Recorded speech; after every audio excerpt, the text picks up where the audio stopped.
50 نمازوں کو 5 کروانے میں کیا حکمت تھی؟ نمازیں 5 فرض رہیں اور شروع کے اندر 50 ہوئی تھیں جی تو اس کی حکمت جو ہے وہ بہت بڑی حکمت تو اللہ تعالیٰ کی رحمت کا اظہار تھا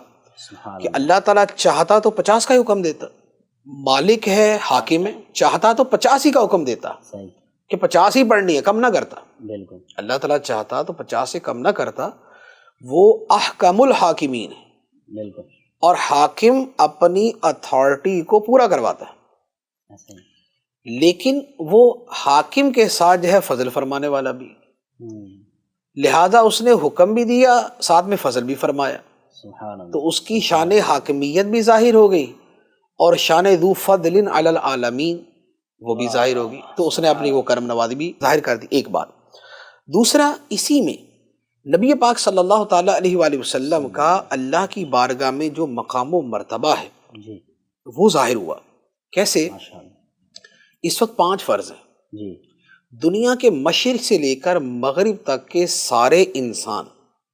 اگر جمع ہو کر بھی اللہ تعالیٰ سے کہنا کہ یا اللہ ایک نماز کم کر دے، یا نمازوں کی رکعات میں سے ایک رکعت کم کر دے، عشاء کے 4 میں سے 3 فرض کر دے، ایک معاف کر دے، اگر 8 ارب آبادی بھی کہے گی نا تو نہیں ہوگا۔ لیکن نبی پاک صلی اللہ تعالیٰ علیہ وآلہ وسلم کی تنہا ذات وہ کہ اللہ تعالیٰ کی بارگاہ میں عرض کیا تو اللہ تعالیٰ نے 50 سے 5 کر دیا، 45 نمازیں معاف کروا دی، جو کل کائنات مل کے نہ کر سکے وہ نبی پاک علیہ الصلوۃ والسلام نے کروا دی۔ تو آقا کریم علیہ الصلوۃ والسلام کی شان کا اظہار، اللہ کی بارگاہ میں آپ کے مقام و مرتبے کا اظہار، اور اس کے ساتھ امت پر آپ کی شفقت کا اظہار، کیا بات ہے کہ یہ امت پر شفقت کے لیے آپ نے کم کروائی۔ اچھا، پھر ایک اور حکمت 50 سے 5 ہونے کی